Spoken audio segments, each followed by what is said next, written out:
which failed miserably? And why do you need to do extensive research that's funded by billionaires to understand working class voters? So Ana Kasparian from the Young Turks is finally realizing just how awful the Democrats are at fighting back against Republicans. And honestly, it's about time. It's almost like they don't even want to win. In this clip, Ana breaks down just how weak and useless the Democratic Party has been, and trust me, it's something you don't want to miss. But before we get into it, make sure to like, comment, and subscribe so you don't miss any future videos. All right, let's roll the clip. And how to appeal to them. And I mean, come on, guys. Think about how hilarious that is. We're gonna ask the billionaires how much we can help the middle class, and they'll come up with a genius strategy.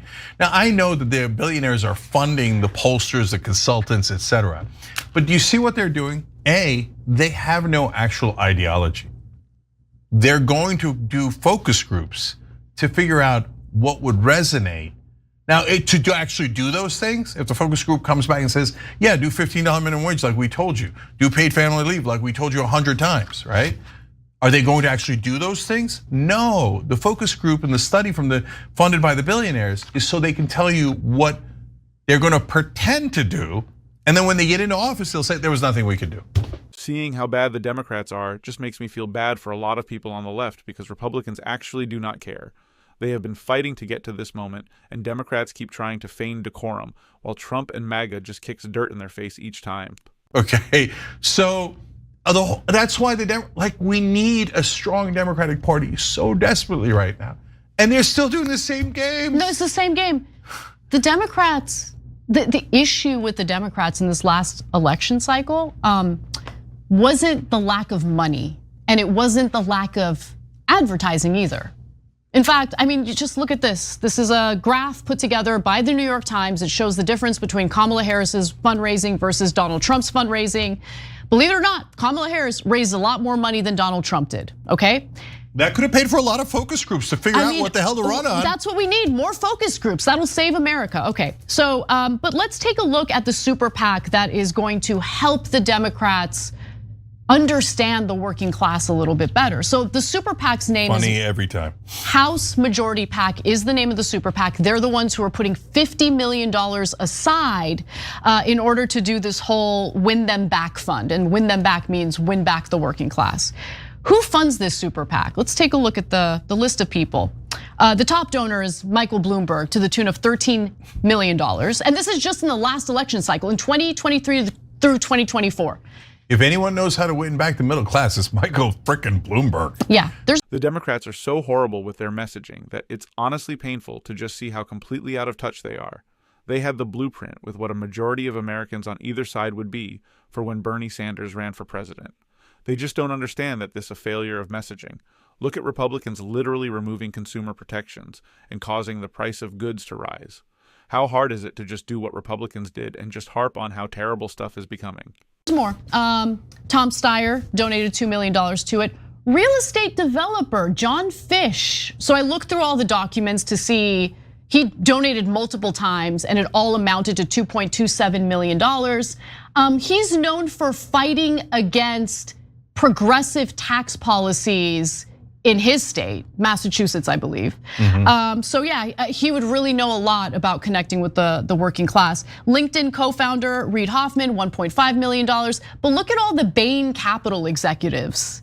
Bain Capital, private equity firm, really concerned about appealing to the working class. Do you think that that group might come up with a policy that says, hey, you know what? It turns out private equity buying up all the residential homes is super unpopular.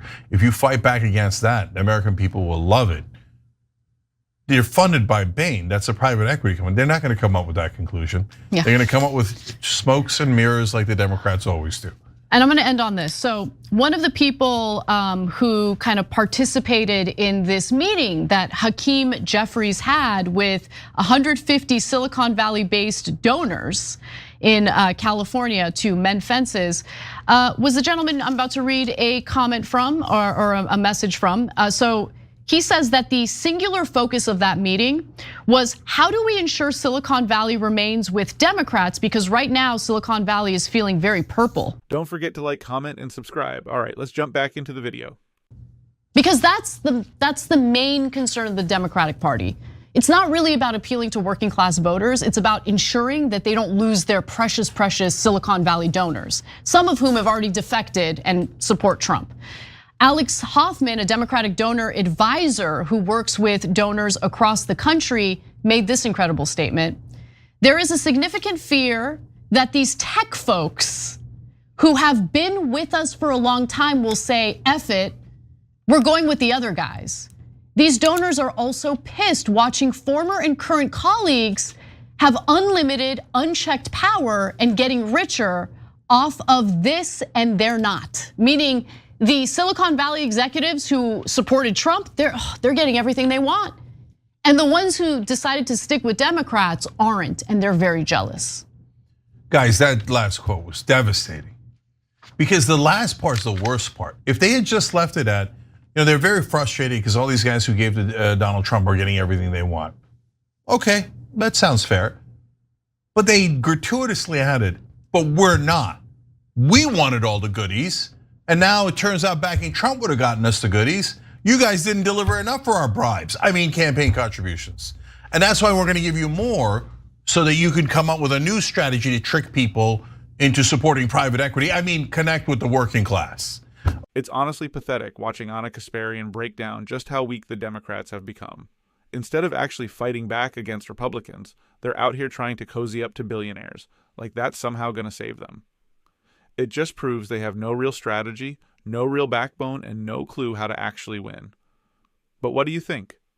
Are the Democrats completely hopeless at this point? Let me know in the comments, and don't forget to like and subscribe for more. Thanks for watching.